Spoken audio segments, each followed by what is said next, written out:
본 영상은 투자 판단 참고용이며 모든 투자에 대한 책임은 투자자 본인에게 있습니다. 특정 종목에 대한 매수 또는 매도 추천이 아닙니다. 주식으로 세상 이해하기에 오신 걸 환영합니다. 제가 시장을 한 20년 봐왔는데요. 요즘처럼 모두가 한 방향만 보고 달리는 시장은 참 드물었습니다. 많은 분들이 AI 모델이 얼마나 똑똑해졌는지에 열광할 때 진짜 돈의 흐름은 사실 전혀 다른 곳을 향하고 있거든요. 오늘은 그저 그런 증권사 리포트의 행간을 넘어서 이 피 튀기는 하드웨어 전쟁의 본질, 그 민낯을 한번 제대로 파헤쳐 보겠습니다. 자, 바로 본론으로 들어가죠. 혹시 2026년, 지금 이 시점에도 어떤 AI 모델이 벤치마크 1등을 했는지를 투자의 핵심 기준으로 삼고 계신가요? 그렇다면 오늘 제 이야기가 꽤 아프게 들리실 수도 있습니다. 그게 지금 시장 구조에서는 얼마나 위험한 착각인지, 마치 2000년 닷컴 버블 때 다들 트래픽 숫자만 보고 열광하던 거랑 뭐가 다른지 지금부터 데이터로 증명해 보여드리겠습니다. 자, 오늘 이야기는요, 철저하게 탑다운 방식으로 한번 풀어가 볼게요. 먼저 이 모든 지각 변동을 일으킨 멀티 에이전트라는 새로운 게임의 룰을 이해하고요. 이것 때문에 메타 같은 거인들마저 어떻게 백기를 들었는지 볼 겁니다. 그리고 이게 어떻게 엔비디아에게 과거 그 어떤 기업도 갖지 못했던 강력한 해자를 만들어주는지 퀀트 데이터로 검증해보죠. 의외의 조연, CPU의 역할도 짚어보고 마지막으로 이 모든 걸 종합해서 우리 투자자들이 가져야 할 실전 프레임워크까지 제시해드리겠습니다. 자, 그럼 첫 번째 이야기부터 시작해볼까요? 모든 이야기의 시작점이죠. 최근 xAI가 내놓은 그록 4.20이라는 모델 말입니다. 이걸 그냥 또 더 좋은 모델이 나왔네 하고 단순한 성능 경쟁의 연장선으로 보시면 시장을 완전히 잘못 읽는 겁니다. 이건 게임의 룰 자체를, 그러니까 산업의 물리적인 요구사항을 통째로 바꿔버린 사건이거든요. 도대체 뭐가 다르길래 제가 이렇게까지 말하는 걸까요? 이걸 이해하시려면 AI의 두뇌 구조가 어떻게 바뀌었는지 봐야 해요. 왼쪽에 보이는 게 바로 지난 몇 년간 대세였던 모의 방식입니다. 이건 철저하게 비용을 아끼기 위한 희소성 전략이었어요. 질문이 들어오면 라우터라는 감독관이 쓱 보고는 이 문제는 너 둘이 가서 처리해 하고 전문가 몇 명만 콕 찍어서 일을 시키는 거죠. 나머지는 그냥 노는 거고요. 효율적이지만 조금만 복잡한 문제가 나오면 엉뚱한 전문가를 골라서 실수를 하기가 쉬웠죠. 근데 오른쪽에 있는 xAI의 멀티 에이전트는요, 완전히 판을 뒤집는 생각을 한 겁니다. 정반대의 밀집성 철학이죠. 질문 하나에 모든 전문가가 한 팀으로 달려들어서 내부에서 미친 듯이 토론하고 서로의 오류를 지적하면서 최적의 답을 찾아내는 구조. 당연히 연산량과 전력 소모가 폭발적으로 늘어날 수밖에 없겠죠? 바로 이 멀티 에이전트 아키텍처가 핵심입니다. 이건 단순히 모델을 업그레이드한 게 아니에요. 일 잘하는 직원 한 명에게 의존하던 방식에서 최고의 전문가들로 구성된 위원회가 24시간 불을 켜고 토론하는 시스템으로 바뀐 겁니다. 당연히 이 위원회를 운영할 회의실과 인프라, 즉 하드웨어의 요구 조건 자체가 근본적으로 달라지죠. 기존에 우리가 알던 하드웨어에 대한 모든 룰이 그냥 박살이 나버리는 겁니다. 자, 그럼 이 새로운 게임의 룰이 시장에 어떤 충격을 줬을까요? 가장 극적인 사례가 바로 메타입니다. 자체 칩까지 만들면서 탈 엔비디아를 외치던 그 거인이 어떻게 하루아침에 모든 전략을 포기하고 항복 선언을 하게 됐는지 그 과정을 한번 따라가 보시죠. 이건 마치 과거 IBM에 맞서던 수많은 기업들의 데자뷰를 보는 것 같더군요. 이 타임라인을 한번 보세요. 모든 게 여기에 다 나와 있습니다. 블룸버그 보도를 보면요, 불과 작년 말까지만 해도 메타는 엔비디아 의존도를 줄이려고 구글이랑 수조 원대 TPU 도입 협상을 하고 있었어요. 그런데 그로켜 4.20이 딱 등장하면서 멀티 에이전트라는 어마어마한 연산량을 감당해야 하는 냉혹한 현실을 마주한 거죠.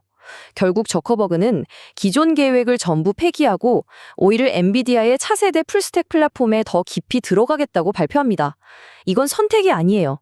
미래에셋증권 리포트가 지적했듯이 이건 냉혹한 현실에 대한 항복이죠. 오직 엔비디아의 통합 시스템만이 이 새로운 워크로드를 감당할 수 있다는 걸 인정한 셈입니다. 자, 지금부터가 오늘 분석의 핵심입니다. 왜 빅테크들이 자존심을 버리고 엔비디아의 풀스택에 항복할 수밖에 없는지 그 압도적인 경제적 해자를 데이터로 보여드릴게요. 지금부터 제가 보여드리는 숫자들 여기 집중하셔야 합니다. 이게 시장의 진짜 속살이거든요. 자, 이 90%라는 숫자, 이게 모든 걸 말해줘요. 이게 무슨 뜻이냐면요. 엔비디아 GPU를 사는 고객 10명 중 9명이 네트워킹 장비까지 엔비디아 것으로 풀세트로 구매한다는 뜻입니다. 작년 80%에서 더 올랐어요. 원래 빅테크들은 GPU는 엔비디아 거, 네트워킹은 다른 회사 거, 이렇게 최고 부품만 쏙쏙 골라 쓰는 베스트 오브 브리드 방식을 선호했단 말이죠. 근데 이제 그걸 포기하고 엔비디아가 검증해 놓은 시스템을 통째로 사는 겁니다. 이른바 폐쇄형 생태계로 제발로 걸어 들어가는 거죠. 근데 더 충격적인 숫자가 있어요. 바로 0%입니다. 엔비디아 최신 칩인 B100을 클라우드에서 시간 단위로 빌려 쓸 수 있는 가용성이 사실상 제로라는 거죠. 왜 그럴까요? 하이퍼스케일러들이 공장에서 나오는 족족, 그냥 진공청소기처럼 싹 빨아들이고 있는 거예요. 로이터 통신 분석을 보면 이들은 자기들 데이터 센터에 쓰기에도 물량이 부족해서 일반 시장에는 아예 풀리지도 않는 겁니다. 극심한 공급자 우위 시장인 거죠. 그러니까 신제품이 없으니까 무슨 일이 벌어지냐면요. 이 차트를 한번 보세요. 신형 B200을 못 구하니까 사람들이 구형인 H100, 심지어 나온 지 6년 된 A100까지 사재기를 하면서 렌탈 가격이 한 달 만에 15%, 30%씩 폭등하고 있습니다. 여러분, 기술 하드웨어 시장에서 감가상각이 끝나고도 남을 구형 모델 가격이 이렇게 오르는 건 제가 이 바닥에서 20년에 있었지만 정말 보기 드문 현상입니다. 시장이 얼마나 절박한 상태인지를 보여주는 비정상적인 신호예요. 자, 바로 이 슬라이드가 오늘 분석의 알파, 즉 핵심 통찰입니다.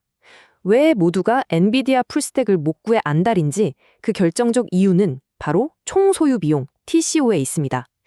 세뮤얼시스 데이터를 기반으로 재구성해보면요. 옛날 H1 예로 100만 토큰을 처리하는데 1달러가 든다고 가정할 때 신형 풀스택인 NVL72 시스템은 고작 5센트도 안 듭니다. 100원 하던 게 5원도 안 든다는 얘기예요. 비용 차이가 무려 20배에서 최대 65배까지 나는 겁니다. 여기 차트 보시면 Y축이 로그 스케일이죠. 격차가 너무 커서 일반 그래프로는 그릴 수조차 없다는 뜻입니다. 이건 그냥 좀 더 좋은 수준이 아니라 경쟁 자체를 불가능하게 만드는 필살기 수준의 원가 경쟁력입니다. 경쟁사들은 같은 서비스를 20배 비싼 원가로 제공해야 하는데 어떻게 살아남겠어요? 자, 그럼 이제 좀 재미있는 얘기로 넘어가 볼까요? 모두가 GPU에만 열광할 때 이 멀티 에이전트라는 새로운 흐름이 의외의 주인공을 무대 위로 다시 불러냈습니다. 바로 한물간 줄 알았던 CPU의 화려한 귀환입니다. 사실 이건 제가 작년 9월에 이미 한번 짚어드렸던 내용이죠. 이런 다중 에이전트를 조율하는 작업은 본질적으로 CPU가 훨씬 잘하는 영역이다 라고요. GPU가 그냥 무식하게 계산만 하는 근육이라면 여러 AI 에이전트들이 언제, 누가, 무슨 말을 할지 교통정리를 하고 복잡한 논리적 판단을 내리는 건 두뇌, 바로 CPU가 해야 하는 일이거든요. 그러니까 CPU가 구체적으로 무슨 일을 하냐면요. 여러 에이전트들의 작업을 조율하고 계획을 세우는 등 복잡한 논리 흐름을 제어합니다. 특히 ARM 기반의 CPU, 예를 들어 엔비디아의 그레이스 같은 칩은 이런 작업을 GPU보다 훨씬 적은 전력으로 처리하죠. 최근 메타와 추천 엔진에 GPU 없이 이 그레이스 CPU만 대규모로 도입한 것이 바로 이 논리를 현실에서 증명하는 가장 강력한 사례입니다. CPU는 더 이상 GPU의 보조 부품이 아니라 이 거대한 AI 오케스트라의 지휘자로 화려하게 복귀한 거죠. 자, 그럼 지금까지 나온 얘기들을 싹 정리해서 우리 투자자들은 이 새로운 현실을 어떻게 바라보고 어떤 전략을 세워야 할지 명확한 투자 프레임워크를 한번 짜보죠. 이제부터 AI 하드웨어 시장을 보실 땐 딱 이 3단계 탑다운 프레임워크만 기억하시면 됩니다. 첫째, 모든 건 워크로드에서 시작됩니다.